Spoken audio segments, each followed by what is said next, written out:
everyone, welcome back to Immediate Movie Reactions. I know it has been more than a minute since I have posted a video.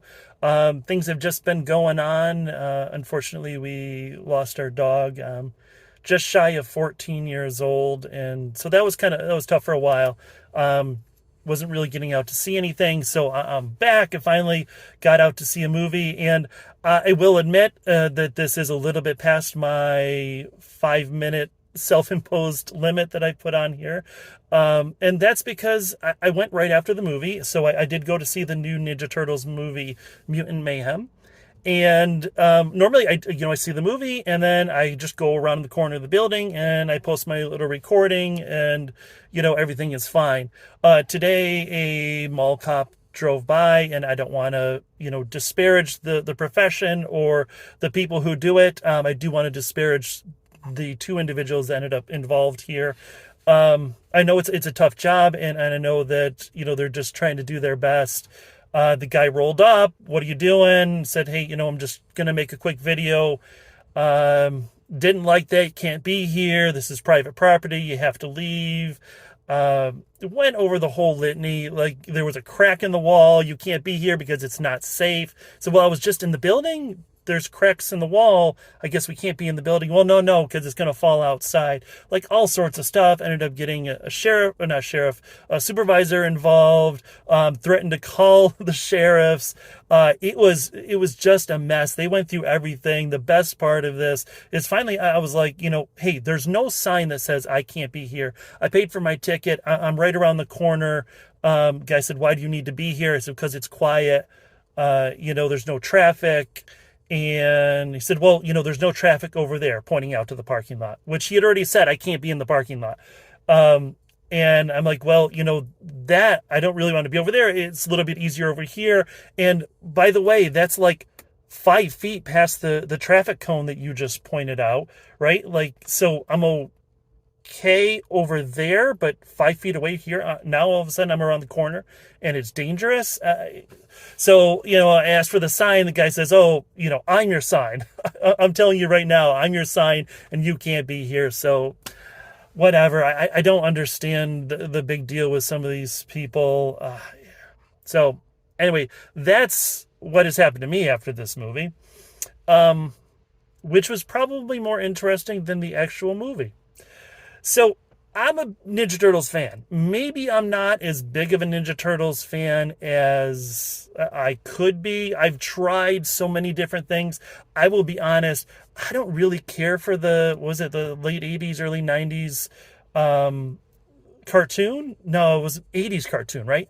Didn't really care for it. I thought it was cheesy in a lot of ways. I always wanted a little bit more from it. I did really enjoy the 2007 movie. I think one of the reasons I enjoyed that most is because my son at that time was, 5 years old, and, watching that and his Teenage Mountain Dew Ninja Turtles, like, he absolutely loved them. And that's most of my exposure to the Ninja Turtles over the years, playing some of the games. I've tried the comic books. I don't really get into them, but they're part of the diaspora. They're part of that cultural literacy.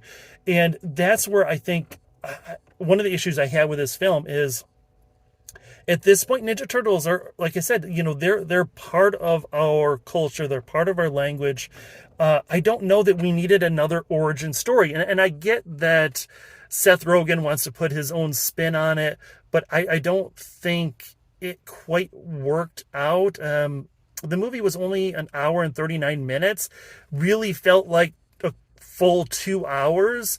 I was actually partway through this movie, I was thinking, I kind of just want it to get to the ending and be over. Maybe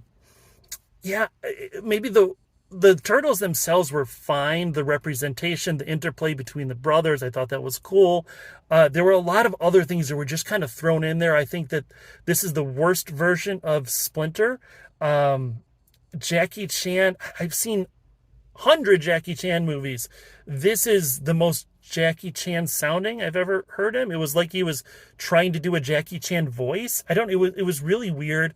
But on that note, I think that April O'Neil, this is the best April O'Neil. Ayo Edebiri, I think her name is, who is also in The Bear. not a kids film or kids show. But then again, this movie maybe isn't a kids movie. It's quite dark in a lot of areas, and the language is right there. Now, it's mild. I don't know if that's something that you're really concerned with. If you are thinking of bringing young children, you do have to be aware. There's a couple of those. There's at least one, damn it. The bad guy Superfly does say you're pissing me off, I think twice in it. There are some people who die. Like there's some murders, there's some killing in this. It is quite not graphic, but at least, most of the violence and the things that we see getting killed or hurt are kind of happening off screen, or at least you don't see that.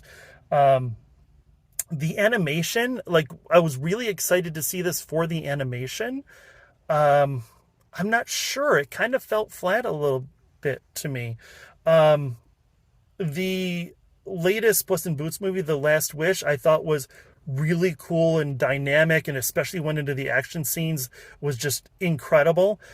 This one felt like a kind of a cheap version of that. And looking at it, I think the budget was $70 million, and it's made, I think, just about $120 million, which is a really good turnaround.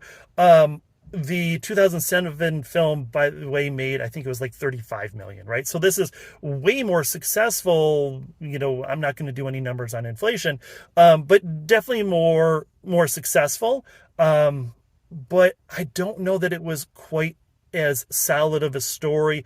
There was like an A plot and then a B plot, but I wasn't ever sure if that A and B were interchangeable or part of the same. And then there's a C and a D. There's a lot of different things going on, and I don't know that it all kind of worked. It felt like they had a bunch of ideas and weren't sure if they were going to get another movie or another chance at it. So let's just throw everything. Let's throw, Rocksteady and Bebop and Baxter Stockman and Leatherhead and all of these mutants, Mondo Gecko doing the Poochie of the Turtles universe, being in there. Like it's all really strange. The animation, I want to applaud anything that isn't just strict Disney animation. But like I said, some of it just looked a little bit bland, a little bit flat. There were some parts where it looked like they really did skip out a little bit, particularly with lighting effects, with the light coming in through windows, and you see just kind of not even white lines, or like smoke. Looks like something out of a Borderlands game. Yeah, I don't know, but the action scenes hold together really well. Just the overall plot of the movie, the pacing of it, I didn't feel it.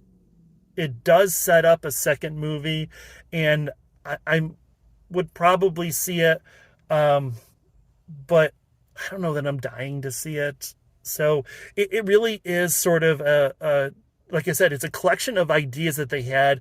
It's pop culture reference one after another. And the real tragedy of this movie, the thing that got me the most, is that the bad guy Superfly is voiced by, there's a ton of voices in this, and they're all really good, but voiced by Ice Cube. And he makes a joke, 6 a.m, police at my door. That is an Ice-T song, not an Ice Cube song. I think that is the worst part about this movie.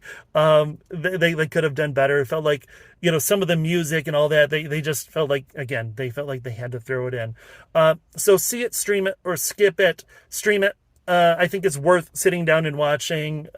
Maybe not with young kids, especially if you're concerned about language, but I would say in that like 9 to 15, 16 range or whatever is probably perfect.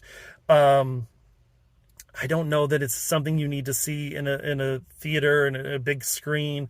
That comparison again to Puss in Boots, that had these huge dynamic Attack on Titan. I'm doing my Ninja Turtles thing, right? Because this is what they do, is they just reference other things.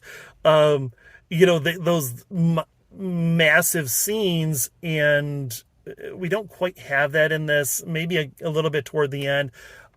Where it feels like they've kind of taken the plot from 4 or 5 other Spider-Man movies and thrown them all together. You'll see, if you've caught it, please, let me know, like, share, subscribe, comment below, all that. I'm getting to my 10 minutes, so I'm going to cut it here. And I appreciate everyone. I am glad to be back. I've got another one coming soon. And I'll see you after the next movie.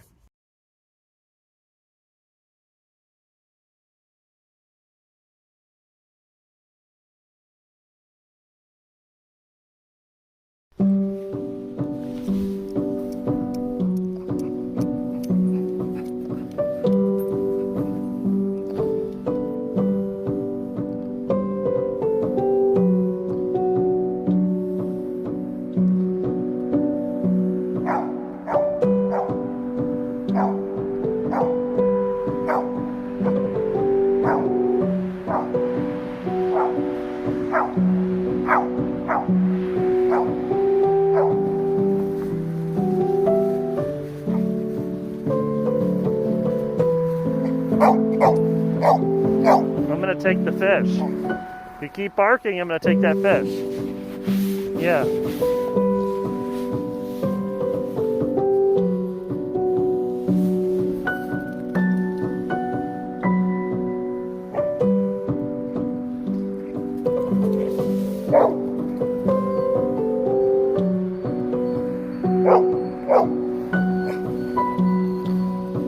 Do I need to take the fish?